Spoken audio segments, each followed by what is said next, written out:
Awesome. Thanks, Em. And Mhm. welcome, everyone. So, as Em said, my name's Harshini. I'm the Advocacy Coordinator here at Save the Dunes. And welcome to part two of our Coastal Resiliency series.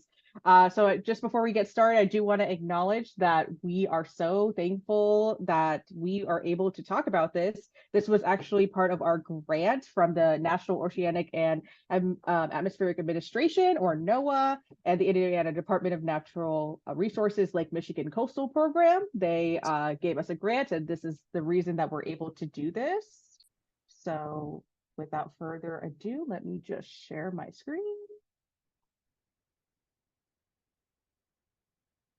Make that full screen.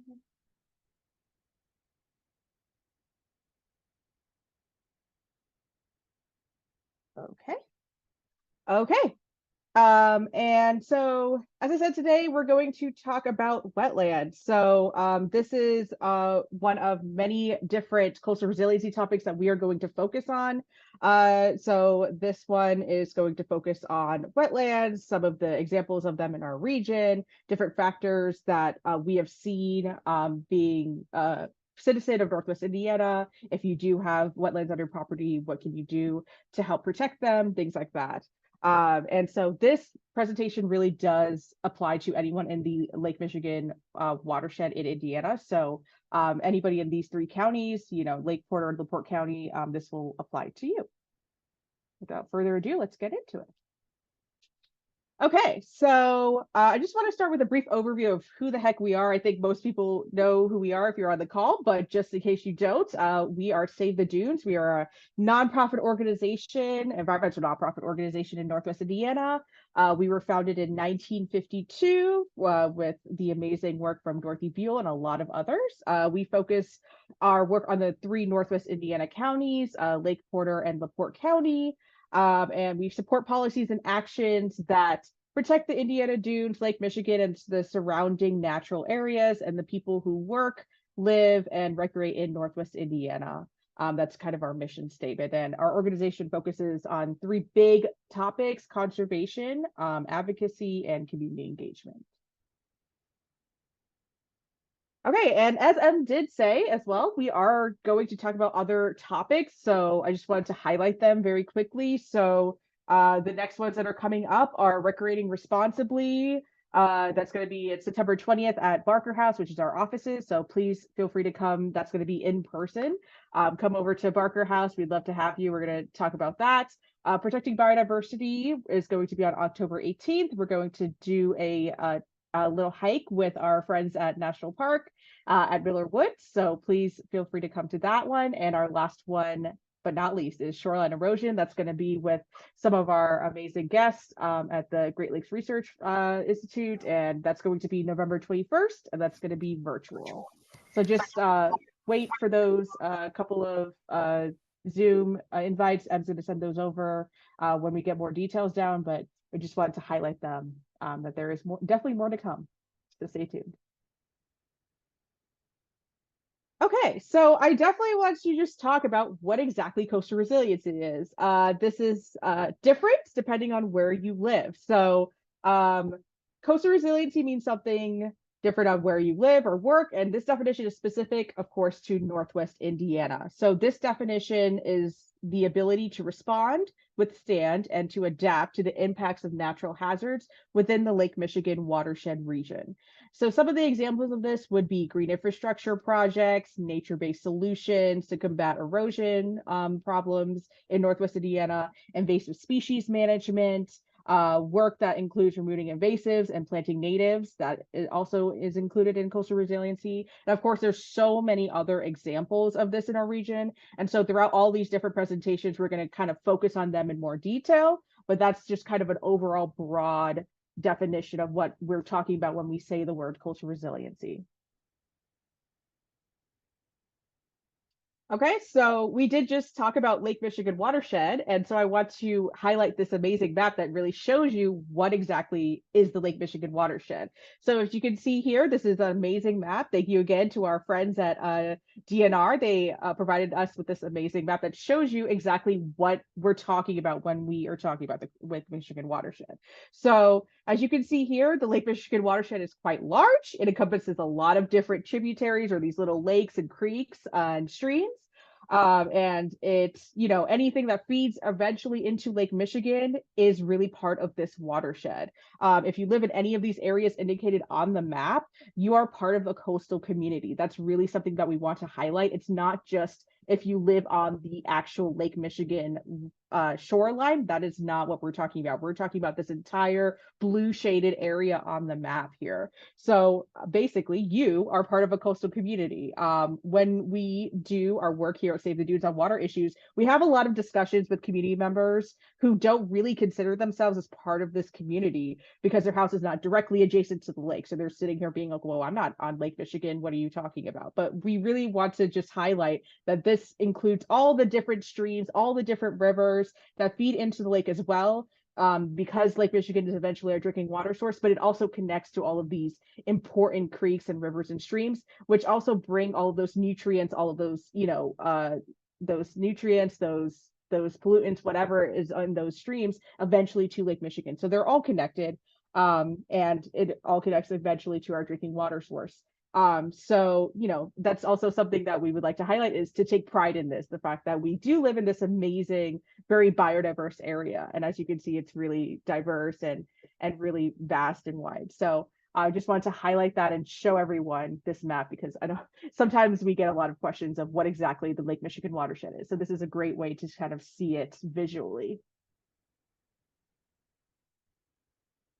Okay, so we're going to kind of talk about why wetlands are important. So we're going to have a very, informal discussion about why we think wetlands are important, and we would love your participation in this. So we would love to get some feedback from you about what you think the benefits and examples are for wetlands in our region. So I want to, of course, keep this to our 3 counties, Lake Porter and LaPorte County.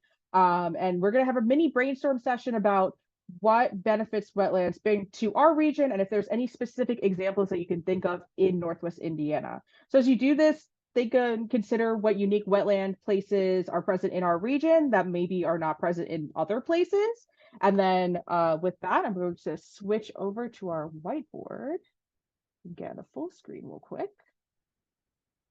And then hopefully these pictures, especially the one of the wood duck, that's my favorite, kind of inspire everyone when we have this discussion. So I just want to kind of start with the first question, which is, of course, what is a wetland? What the heck is it? What are some significant features of a wetland?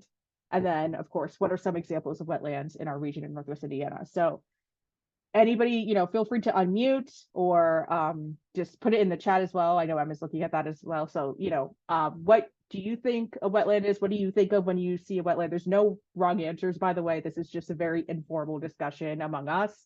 And then what are any significant features that you can think of when you think of a wetland? And some examples. So feel free to unmute and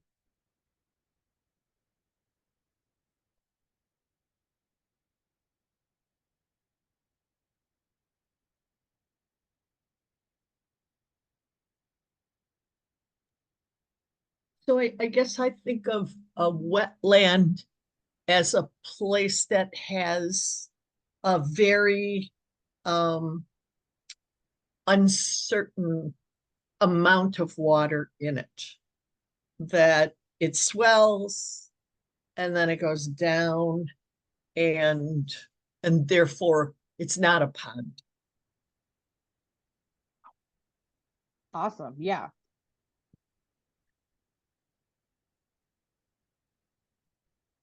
Yeah, absolutely.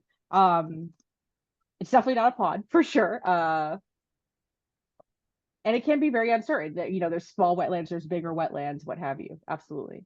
Mhm.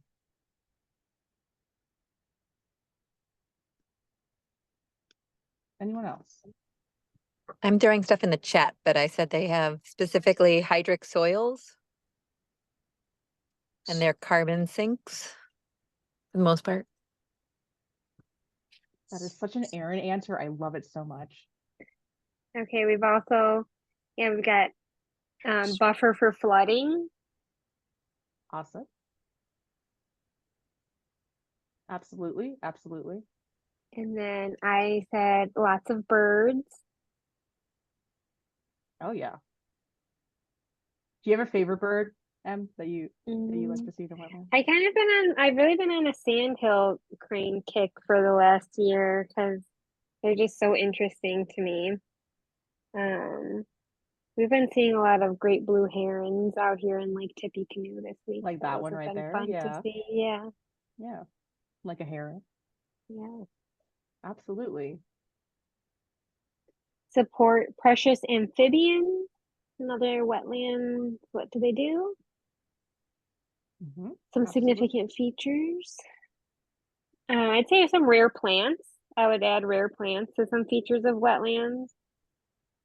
Hmm.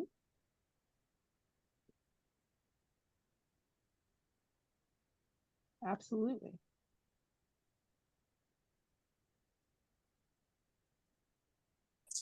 I'm going to say climate regulation.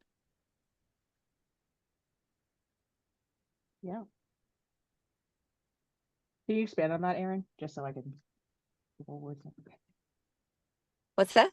Can you expand on that a little bit? Just so I know what you're talking about.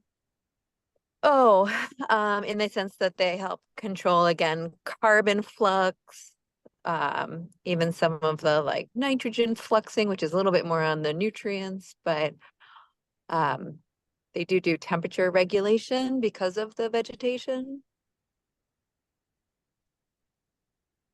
That's kind of what Okay. I'm thinking of. Yeah.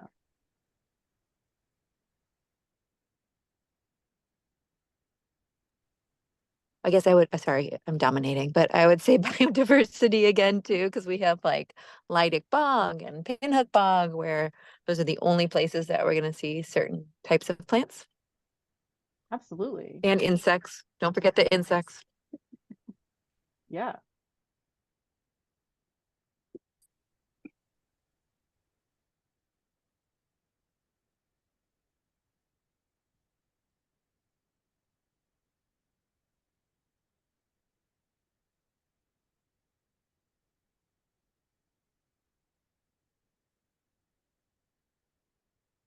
Any other significant features of wetlands? I guess if Dan Mason were here, he'd say that the healthy ecosystems in the wetlands support dragonflies, which help moderate the insects, especially mosquitoes Hmm. and the Yeah. associated diseases with them. Absolutely.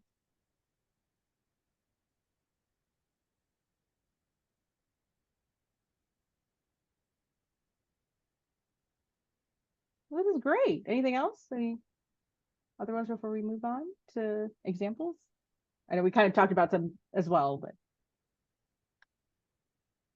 okay. Any specific examples? I know we already talked about Leidig Bog, Pinhook Bog, but any other smaller examples? I mean, it doesn't have to be necessarily in the national and state park. Of course, there are some amazing ones, but any others that we can think of?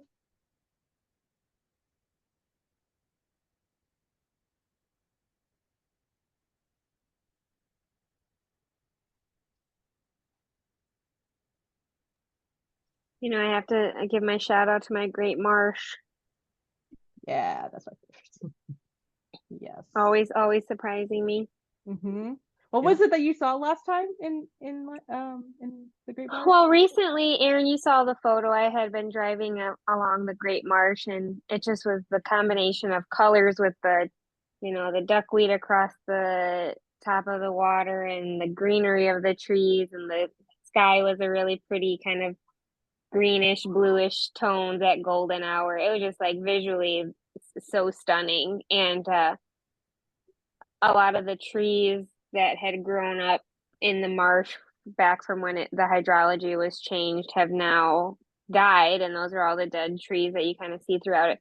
Well, a lot of them had tipped over. I don't know, it was an influx of rain we had gotten, or maybe one of the kind of stronger storms. So the trees had fallen over, and like their big round root systems were kind of showing. It was very cool. That's Because great. I kind of think when I think about wetlands, I just think about like fluidity and flux so much of things like coming through and changing and looking really different all the time. Mhm. Yeah, absolutely. Any other examples? Now I'll say the freshwater springs that we saw at the Flora Richardson Nature Preserve was really cool. Um, and then Aaron also dropped the Kankakee Marsh in the chat. Perfect. Absolutely.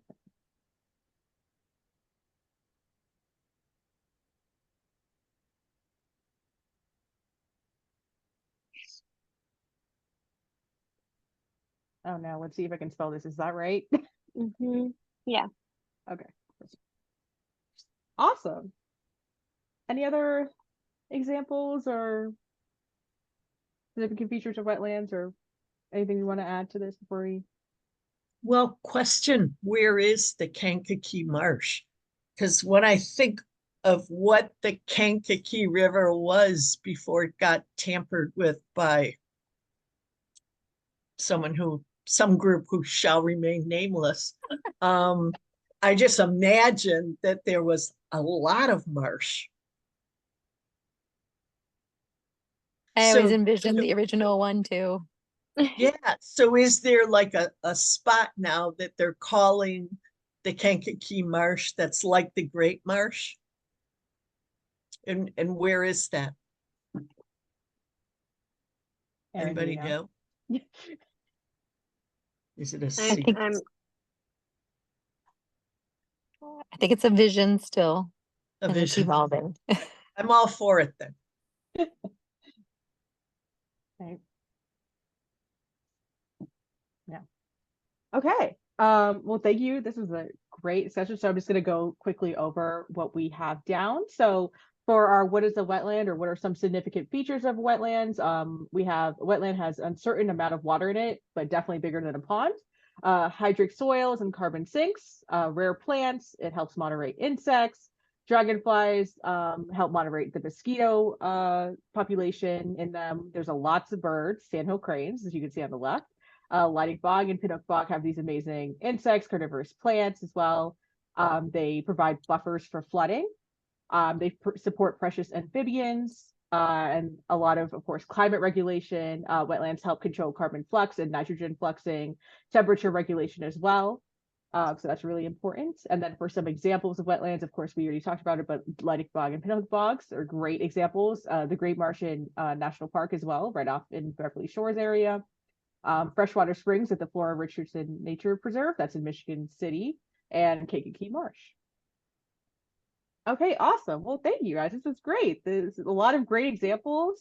I think we can obviously tell by all of the different examples and things that we have been talking about is we have a lot of different wetlands and we have a very biodiverse area up here. So, there's definitely not one type of wetland that you can go see. There's a lot of different types and you can go see a lot of different types of wetlands in all three counties. So thank you for that. So with that, let me go back to full screen. Okay, so that was a fantastic discussion. So thank you again. So now that we've kind of gone through all of the benefits and examples of wetlands, what exactly they are in our region, I just want to show a short video from our partners at Nature Conservancy about what they've highlighted as the benefits of Indiana wetlands. And so many of the things in the video we already talked about, you'll probably recognize from our discussion we just had. And we're going to go over these in more detail afterwards. So just a quick disclaimer, just in case the audio doesn't work, it's totally fine. Just they do have subtitles, so you definitely will not miss any of the information from the video, just in case you can't hear anything. So without further ado, let's hear about the power of Indiana wetlands. And hopefully it helps. There we go.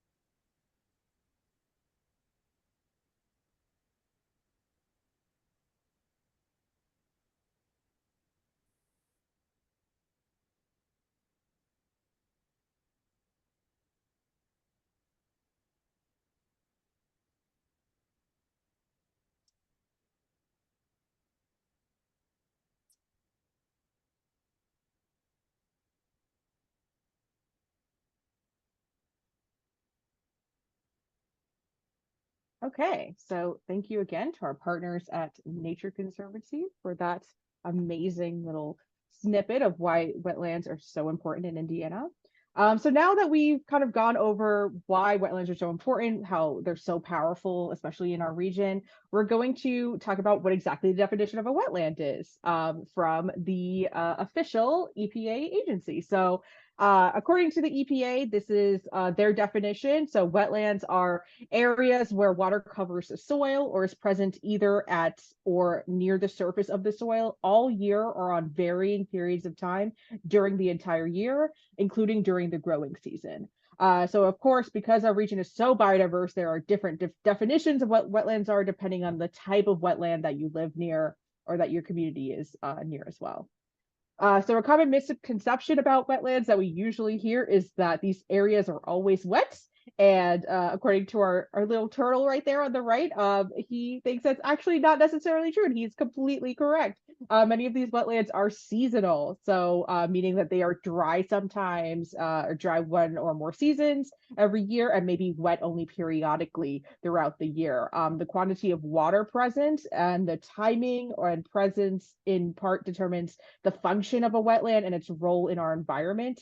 So even wetlands that appear dry at times for significant parts of the year often provide a lot of critical habitat for wildlife adapted to breeding exclusively during these times in those areas. So just because a wetland doesn't necessarily look wet, it doesn't mean that it's not a wetland. These things can, be very dry at some parts and very wet and in certain times as well. So just something to keep in mind. Okay, so we just want to quickly go over the types of wetlands because as we've discussed, there's a lot of different types. So fens are wetlands that receive nutrients and water input from groundwater. An example of that can be found in our area in Trail Creek in LaPorte County. So Trail Creek Fen is a really, really great example of where you can see one in our region. I recommend everyone goes to see that. Bogs, so Pinhook Bog would be a good example of this. They're wetlands that receive all or most of their water from precipitation. So of course, Pinhook Bog is in a national park. So if you would like to go see that, I highly recommend it. It's fantastic. That's where you can see some really cool carnivorous plants and also the sundew that's pictured on the left right here. That's one of the very, very cool rare plants that you can see there and that can grow it's very acidic. So the acidity in the soil and water allows these kind of really cool carnivorous plants to grow there. Swamps are wetlands that are dominated by a lot of woody plants. So example of this in our region would be Coles Bog in the national park. I know it says Coles Bog, but it's actually a swamp. It's a common misconception. It's unfortunate, but yeah, I would say definitely go see that if you would like to see some really cool swamps. And then of course marshes. So marshes are wetlands that are dominated by herbaceous plants such as grasses, rushes, or sedges. And a great example of where to see this in our region is at the Great Marsh in the Indiana Dunes National Park right here in Beverly Shores. So a lot of different examples of what wetlands are. And, you can see literally all these different types of wetlands in Northwest Indiana. You don't even have to go anywhere outside these 3 counties. So it's kind of fantastic that these areas are just so accessible to us and so close by. So definitely if you haven't had the chance to check out any of these different types of wetlands, I highly recommend it. It's fantastic. You never know what you can find. Okay, so we've kind of talked about how great wetlands are, but we're going to kind of bring up some really great statistics about why wetlands are amazing and fantastic. So here are the most amazing facts about them, at least some that I think are fantastic. So wetlands can hold up to 1.5 million gallons of water per acre. And that, of course, helps reduce flooding in our ecosystems and our communities. So they can act as natural filters for pollutants, such as heavy metals. They can store carbon, which is extremely important in our region. Due to the heavy presence of industry on our shoreline, adjacent to a lot of our natural areas, such as the Indiana Dunes National Park and the Indiana Dunes State Park. Those are just some of the natural areas that are, directly adjacent to a lot of heavy industry. So this really helps filter those pollutants. And 40% of all plants and animal species live or breed in wetlands. So it's extremely important for us to keep preserving and protecting these ecosystems for our plants and animals who depend on these places to live and breed. As you can see, the animals such as the wood duck on the right here and the bullfrog are just some of the many people, or friends rather, that you can see in the wetlands around our region. So we really want to make sure that we're able to protect and preserve these wetlands for these type of critters, so that they can live and keep breeding and have a great place to live. Okay, so I just want to talk about the benefits of wetlands to communities specifically. So there are a lot of different benefits to communities, but these are kind of the ones that we want to highlight just very quickly. So wetlands have the capacity to temporarily store floodwaters during high runoff events. So we're thinking about, flooding, like high floodwaters. Although wetlands have been often referred to as natural sponges that soak up all that water, they actually act a little bit like tubs. So they can store a lot of floodwaters that overflow rivers or surface waters that collect in isolated areas. So as the floodwaters kind of recede or slow down or go down, the water's released slowly from the wetland soil. So that really helps not just having a giant rush of water and flooding a lot of these communities that, are really in danger. So by holding back some of the floodwaters, by slowing the rate that the water re-enters the stream channel, that can reduce the wetlands, can reduce the severity and any potential high volume or sudden downstream of flooding and erosion to our community. So that's really important function that wetlands do play. So also wetlands can filter and purify water by trapping sediments and pollutants, which improve water quality. That of course could benefit neighborhoods and providing cleaner drinking water, cleaner water for recreation purposes as well. If you're kayaking in the Cal River, things like that, it's just easier and it helps filter these pollutants. So that's also really important. And the last one I wanted to highlight is that wetlands can hold on to this water enough time to allow the sediments and other pollutants to kind of settle out, and then the purified water enters the drinking water sources such as our groundwater and rivers. And so this cleansed water then contributes after this to our lakes and our rivers and streams and bends and what have you. So that's a huge important job that wetlands do help us do, is just making sure that our waters are as clean as possible. So just make sure that if this is something that you are suffering from in your community, if this is something that you're seeing as a huge problem, if a lot of stormwater runoff that or a lot of pollutant issues and filtration issues, we recommend thinking about preserving wetlands on your property. Okay, so now of course we're going to talk about the ecological benefits of wetlands. So when we think about how important these are for our ecosystems in general, it's one of the most threatened ecosystems in the entire world. They provide a lot of habitat for threatened and endangered species as well. So more than 1/3 of the threatened and endangered species live only in wetlands, exclusively in wetlands. And an additional 20% of the country's threatened and endangered species use or inhabit wetlands at some time in their life. So some of the endangered species in Indiana, that includes the Blandings turtle, whooping crane, pictured to the right here.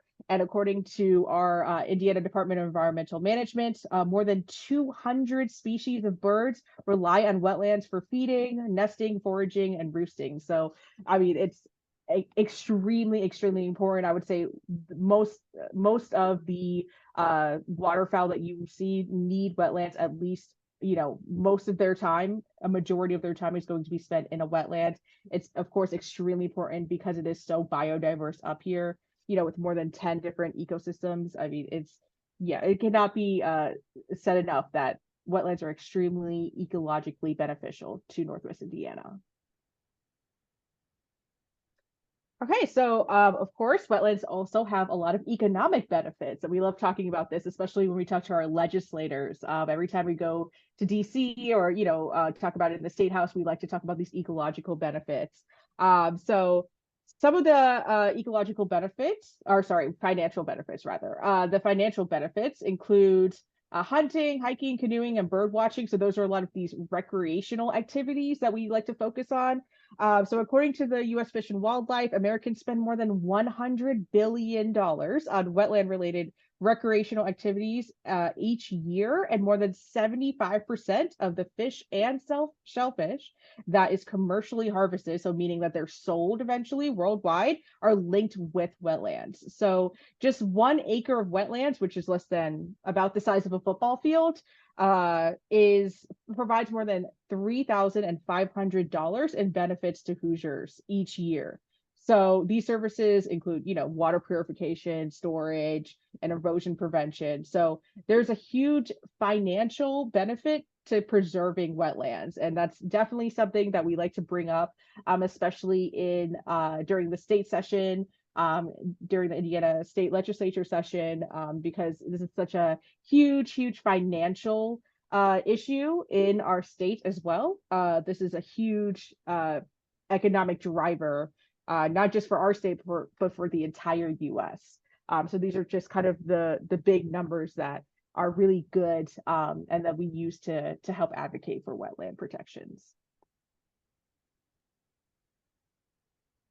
Okay, so this is one of my favorite parts. So we're going to talk about how you can help and how others in our region can help. So one of the most important ways that you can help as a citizen of Northwest Indiana is to help preserve your own wetlands. So as we've already discussed, wetlands are extremely important to preserve. So if you do have them on your property, please keep them there. Please preserve them. Don't disturb them. Leave them as they are. And also, please keep any pets away from waterfowl, as they do need the area for breeding and nursing their young. It is extremely important for them to really, have a kind of safe environment to do this in. Another great thing to do is to be a wetlands advocate. So we kind of talked about it a little bit, but just, telling your neighbors, your friends, your family about how important wetlands are to their communities. That's really, a word of mouth is fantastic. That's honestly how some of the most important issues have really gotten some traction, is just through word of mouth. And so we really think that's important, but consider taking it a step further if you would like, and reaching out to your state or your federal representatives and asking them to help preserve your own local ecosystems, in this case, wetlands. So we'll discuss some of the recent federal and state issues in more detail later, but I did want to just stress that this is by far one of the most important and crucial ways to help protect these natural areas for our future generations. Okay, so next we just want to talk about what exactly any homeowners can do in Northwest Indiana to help preserve wetlands. So one of the biggest issues with our waterways and shoreline areas is that a lot of the shoreline homeowners are on septic systems, and that can cause a lot of havoc to our adjacent wetlands and waterways that are right next to the shoreline. During these large rains and flooding periods, if your house has a septic system, we ask that you be septic smart. So that means caring for and maintaining your septic system is really essential, as it really impacts all of your groundwater. That of course is related to wetlands as well. So making sure they don't overflow and contaminate the waters and wetlands and other ecosystems that we drink from, such as Lake Michigan, is really essential to protecting the nearby areas such as wetlands, bogs, fens, what have you. So being sure to properly dispose of food waste as well, using cleaning supplies in moderation. Any cleaning supplies that are dumped into the adjacent waters may affect nearby wetlands as well, because literally everything is connected. Just going back to that Lake Michigan watershed map, everything really is connected. So anything that you're dumping into a lake or a river is going to just connect to all the other streams and tributaries. So making sure not to do that. And then of course, exploring options if you are on septic to switch over to a municipal sewer if you do have a septic system. That would be, one of the most more effective ways to help kind of stop this overflow from septics into these adjacent wetlands or our lakes and rivers. And I do want to just highlight that EPA does have a septic system week. So ours is coming up this year. It's on September 16th through 20th. And it's a lot of, activism and advocacy around septic system care, from the EPA. So if that is something that you're interested, I do encourage you to try to check out some of the resources and materials that they have about this. Okay, so continuing our discussion about what you can do as a homeowner. So of course it is important to know if you are in a floodplain. With all of the different weather changes in Northwest Indiana, it is even more important to know this, as there are a lot of increased flooding in our area. Our federal government, of course, under FEMA, otherwise known as the Federal Emergency Management Agency, has a flood map of communities which defines both the special flood hazard areas and the flood zones that are applicable to your community. So this map is used by the National Flood Insurance Program for floodplain management, mitigation, insurance purposes when natural disasters occur. So it's really important to know if you're in a floodplain zone according to those maps. I really encourage you to go look at those. Those maps also help mortgage lenders determine insurance requirements and help communities develop strategies for reducing their risk if you are in a floodplain zone. So they have a lot of, good information about what you can do if you happen to be in one of these kind of endangered areas. And if your property is more susceptible to floods, they'll have some kind of best practices and some really good materials around best practices that you can take if you are in a floodplain zone. So I really highly recommend everyone look at that if you are interested. And it's also important to try and proactively invest in sustainable ways to reduce runoff in your community. So if you are more susceptible to flooding. So a great way to do this is to install green infrastructure. So green infrastructure actually includes wetlands. Wetlands is a type of green infrastructure, as it can provide a lot of benefits to the environment. That includes water quality improvement, erosion prevention, what have you. So utilizing green infrastructure to mitigate flooding, such as, having rain gardens, creating green roofs, is a great way to absorb the rainfall and prevent it from overwhelming the drainage systems.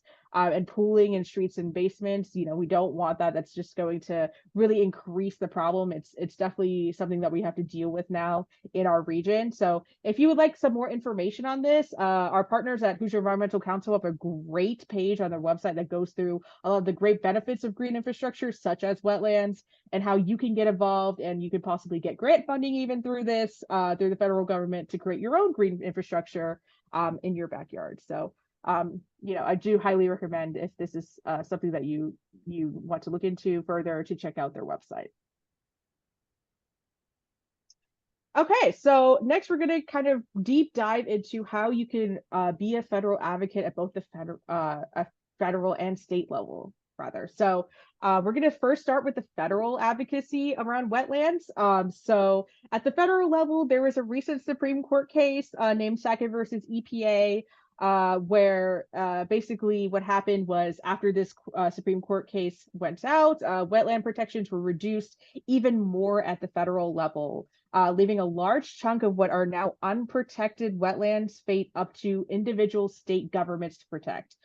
So before this ruling, any wetlands that were part of a significant nexus is what they called it. So that's basically any wetlands that were within the same ecosystem of a navigable waterway had federal protection. Now only wetlands that have a continuous surface connection to a navigable water will be under federal protection now, and the rest will be left up to the states. So from the diagram below, this is kind of a good way to illustrate this, because I know it's very complicated sometimes. So as an example of this, you can see that a navigable waterway on our left. So if you can imagine, like, Lake Michigan would be a navigable waterway. So that is what will, still be within the same area of the ecosystem of that privately owned wetland to the right. So because they are not continuously connected, as you can see, it is separated by a road, that is no longer going to be under federal protection. Before this, because it was technically within the same ecosystem, that privately owned wetland to the right would have been protected. But following the Supreme Court case, it is now not. So now this is left up to our state government, so individual state governments. So in Indiana, that would be up to the DNR. and items. So it is kind of problematic because there are definitely different state protections for wetlands.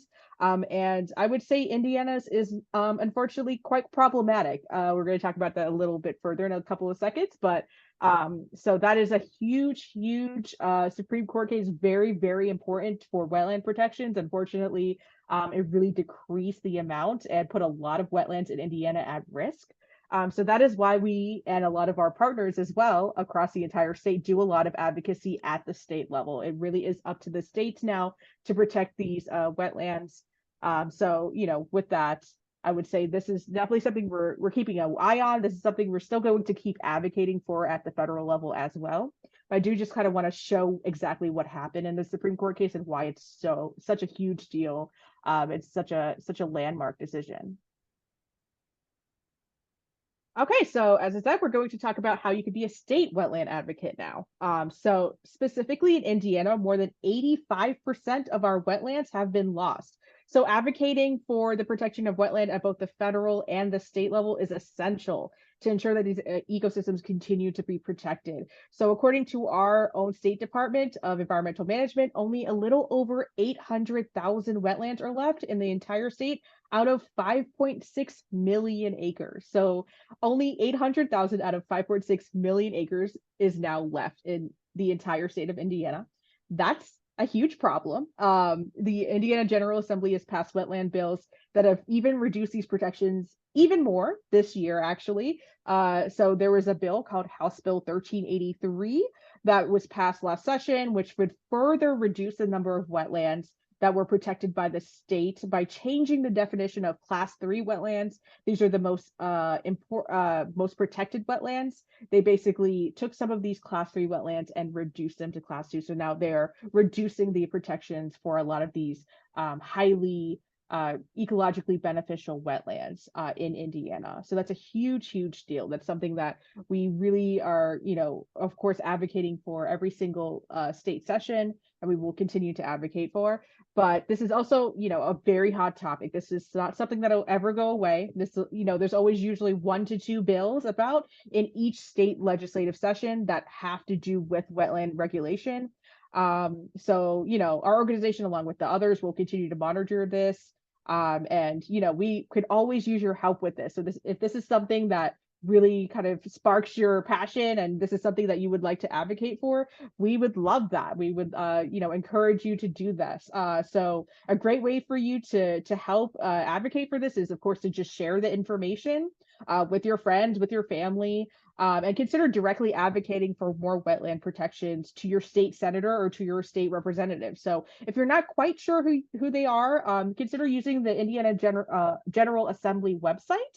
So this is kind of what it looks like on the right here, to find out who your legislators are. So it's quite simple. You literally just put in your address and it'll literally auto-populate with not only your state representatives but also your federal representatives. So it's really a great tool to kind of just have a really easy way to find exactly who represents you, and then picking up the phone or emailing them really quickly and saying, hey, this is something I care about. Please, please help protect these really important ecological systems. So this will most likely be one of the most complicated and difficult environmental issues for many years to come.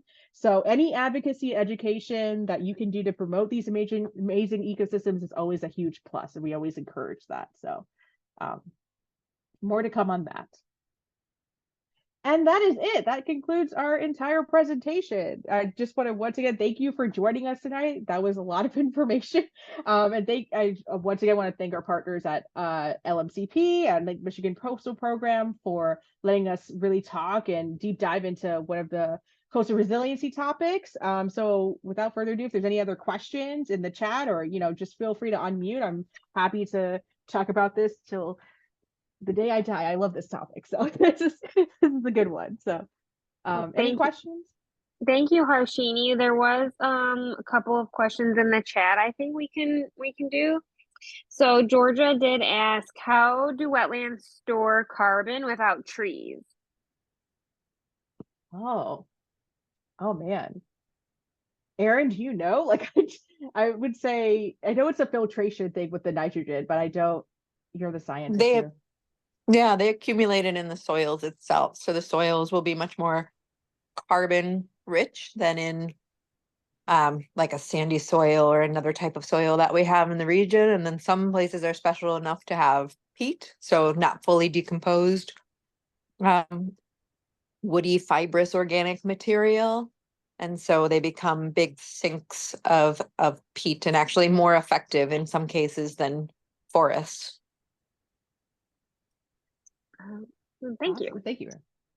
Um, that was the only other question in the chat, but I also wanted to let everyone know I dropped some links in the chat here on Zoom too, including the link to the EPA Septic Smart Week. So if that interests you or is applicable to your home, please check that out. And also the link to the Find Your Legislators, because it's really so important that we reach out to them. You know, Save the Dunes, we are constantly reaching out to them. We always want to talk to them. We're always trying to get them on the line to come see our beautiful dunes and understand why it's so important to keep saving them. But in reality, legislators love to hear from their constituents. They love to hear from community members. They want to hear why this is important to you. They feel like, I think they find it much more relatable to hear it from folks in the community than organizations who who have a big environmental badge on them.